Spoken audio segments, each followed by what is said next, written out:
Song sense please. Give me the boy the case tau ka de.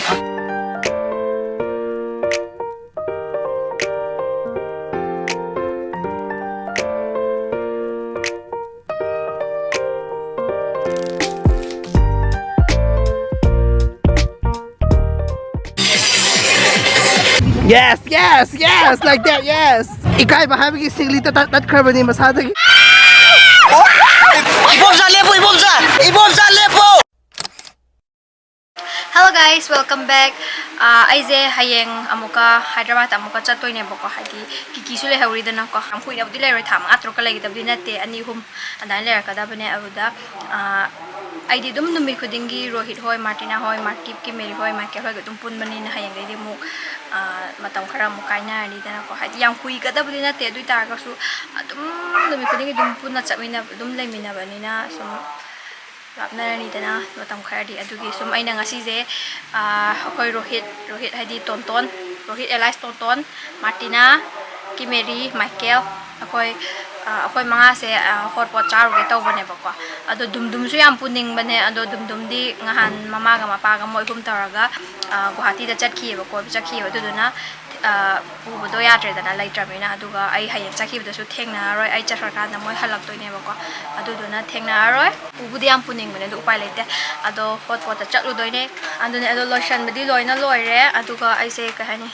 si eyelashes extension budi happy dana ko eyelashes extension hap taraga su kahani ai atum eyeliner tai bam pamjai aduduna no ta aina hoji yam pam sizinaba eyeliner se sigi Mama Earth ki soothing waterproof eyeliner with almond and castor oil siga eyeliner se yam sathina nungai masi se long lasting amadi waterproof amadi quick drying formula oye aduduga one stroke ta perfect black matte finish pi aduga 10 seconds ta kange bako aduduga 10 hours chat pa eyeliner ni aduga masayar ba almond oil sina ko gi mid se moisturize amadi suits to han bane aduga castor oil su yawe sina ko na tayo matam da ko gi natural lashes se thengma matam da thicker and fuller lashes pi bane ba naturally habidi admino naturally oil halak bane ba ko aduga sayar vitamin E su ko gi mid se suit amadi nourish to han bane somna eyeliner apa thibo oi tar gadi Mama Earth ki se try to wi ai recommend to jai sigi se yam nungai am ti nungai sigi se aduga sigi eyeliner se koi na everyday use tor ko yamna safe oi kai gino this is a med safe certified oi bane ko aduga ophthalmologically tested su oi product ne aduga mayam su hen na khangbi duni Mama Earth no toxins and no parabens ne aduduna kai haini yamna safe oi ba good quality product ne somna sigi product se order to bining bata gadi adum ai description box link hapchar mage moi gi website ki link hapchar mage adu changa adum order aduga order tawada sinam 2022 haiba code ase sijinabi aduga 20% off hangani and every time you buy from them they will link your order on the website to a tree that they plant the exact geolocation picture and the species of the tree will be sent to you Mama Earth masagi sumoy gi app launch store bane Play Store App Store ani magta phangani and users can get early access to sales and get extra discount Purple Nika Flipkart Amazon ase su phangani ha ado ko solution ba loire hojik thok ngba tawrage dong su kana tai gari masa dana cha toise yam asobo risk amani pudura sakara bas Rohit su lak ngai duna layer sida akoi di laira bagi mabok ta pura bani na upai laite ahum nam jan jabane saubi gan ko mayam ha su thabi gan ko police ka police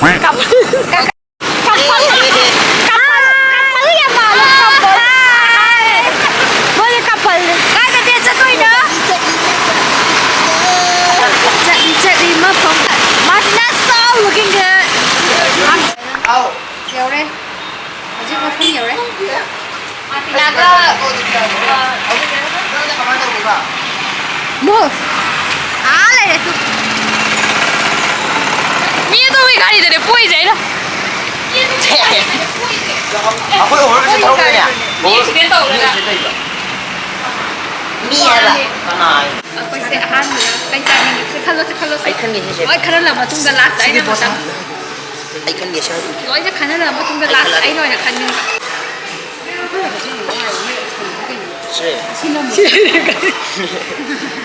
aja si jai Wings sira.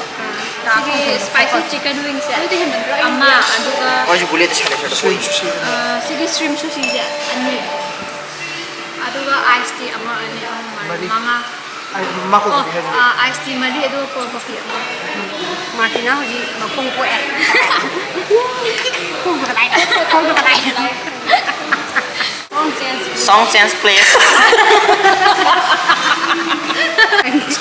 Tôi vẫn đi vậy là anh mua lên. I know. Tuy nhiên chia sorry.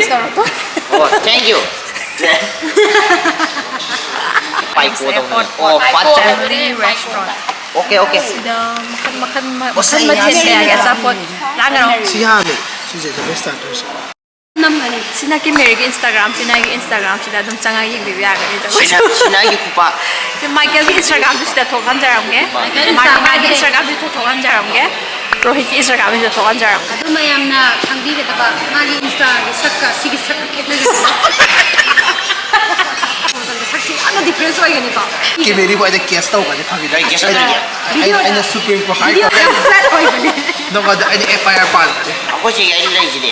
Hagi man ba. mana kai ꯗꯃꯛꯇ ꯃꯥꯏ ꯄꯣꯝꯃꯤ ꯍꯥꯏꯕꯒꯤꯗꯃꯛꯇ FIR ꯄꯥꯟꯕ ꯍꯥꯏꯕꯁꯤ ꯇꯧꯍꯩꯗꯕ Still poultry. mati phabai ta ga Hai. very what ꯑꯩꯒꯨꯝꯕꯅ ꯁꯤꯁꯦ ꯂꯥꯛꯅ ꯃꯤꯠ ꯌꯥꯝ ꯅꯣꯏꯕ ꯑꯩꯒꯨꯝ Ai na ko wala di. Achapot ngaijari. Ai chi ya onin chi ni. 찐디 난 Cheers to Orsilao, everyone. Say. Say, malaki ba Canada bro? Song sense place. Yare. Sayo na chi talaga. Cheers. 해피 저니 acha do trip si am how no chara ke Singa shop. ꯑꯗꯨ ꯃꯊꯛ ꯊꯣꯛꯅ ꯆꯠꯄ ꯌꯥ Ko ta no really singa ba. Tibe na gi maman. Ye hotpot Pero- ki hakka daba makai sila laire. Tissue paper da ko di noodles. sam am vegetables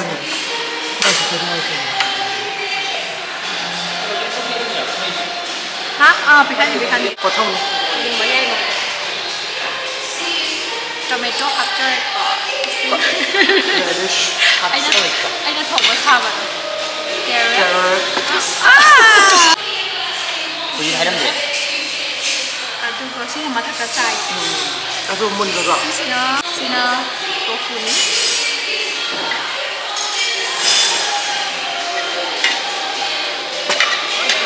Sina mushroom. And sausage. word 라스 나이 word jaw ko ko sa ato chalo Mai chi chi ka jare. Ta lo. ato lang da Si mataka chai da ba. 미 구양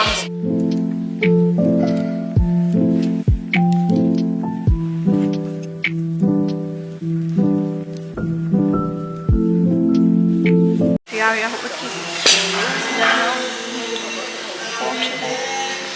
Sikai ko jar. Something new nan ga yaw da ba ma.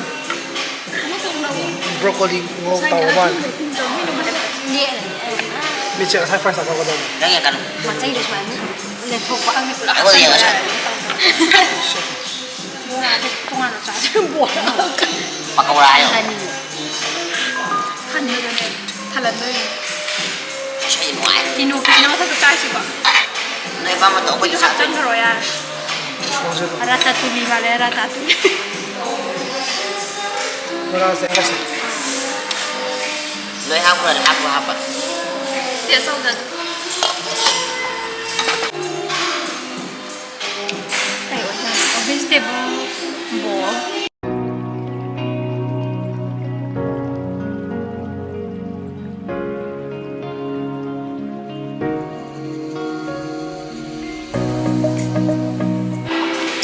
Spicy chicken wings. Ang chicken ko. 잘 자라게 봐 따로 롱너로 노타야 채워라 spicy 니나 마켓이 산 Ade.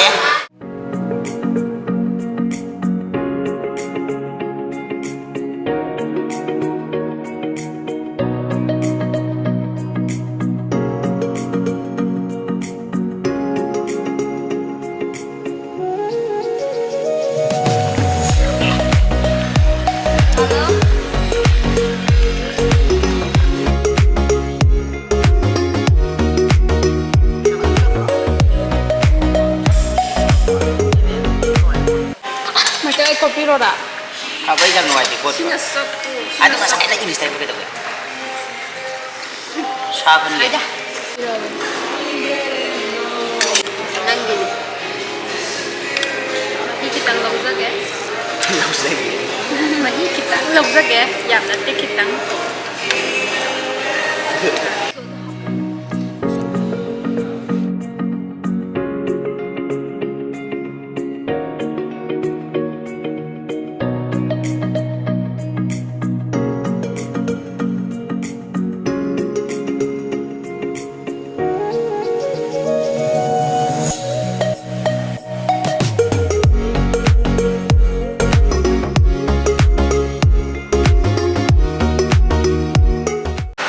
Chaba loire Mela rom do ina muk chat lage lana madi phathel nyaure Ano ba ko? Okay,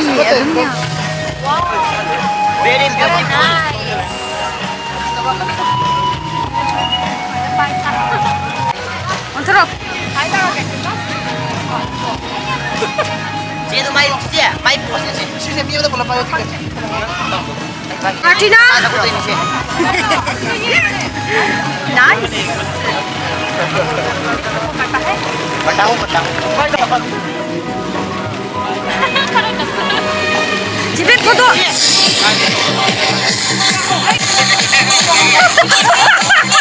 정신 너무 세 아이 좋아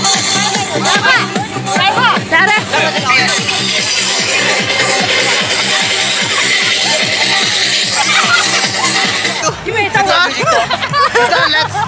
Let's do that.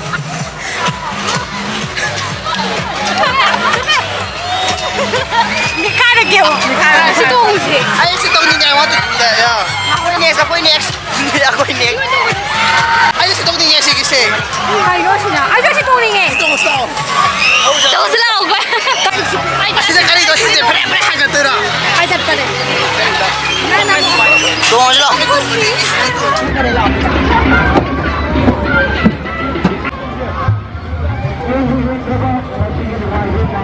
아빠지 기자기 Don't be scared. ano si camera pai thokadi pakhat le Ay pa ye. Siya na pa ganay. kano kana lonjan ya makena kahan ni do mal ai Ay sa pa yan siya pa kano. I can do it. pahauni ko ai pakhali ko Tak macam syaitan na natahaw na na. Sa pa yan. hi hello Kaya nung ito.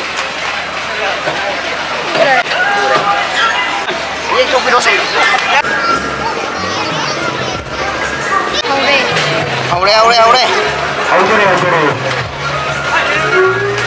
Haokhre Haokhre.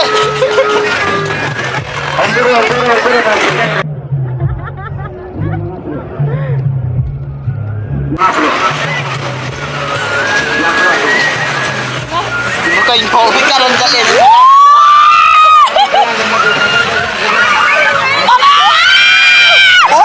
Iba, bola.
Ibom sa, libo, ibom sa!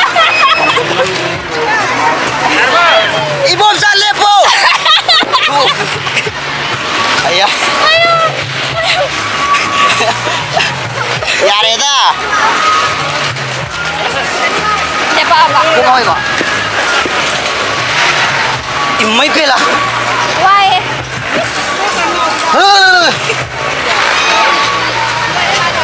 Hindi ko ba kita? Sige ba? Kaya mo, bang ako mabudang ka. Apa Haidatpi doon ang bakal.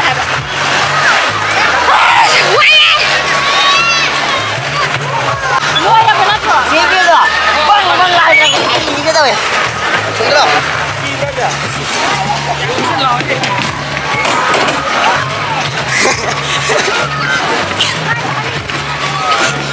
Cici!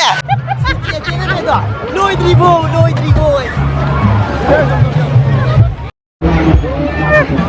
Mày có mình xịt đấy không?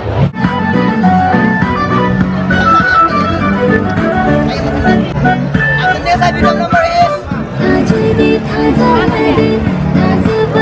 Apa yung tao din? Apa yung Hindi kasi natin kayo naman.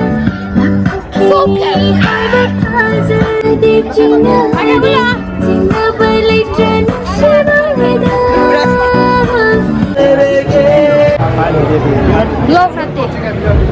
Hết tới cái nụ nào mà Sige, bilang ko sa mga. Saya macam-macam yang saya.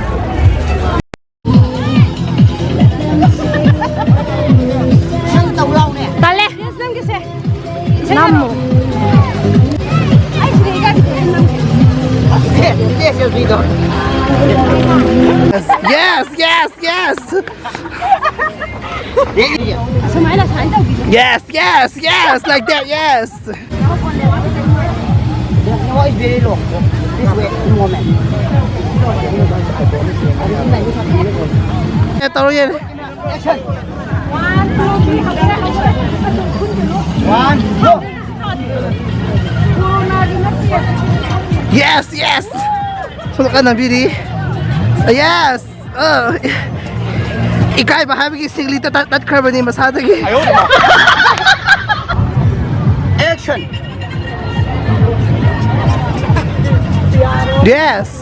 Yes! Tapos na ba ni? As.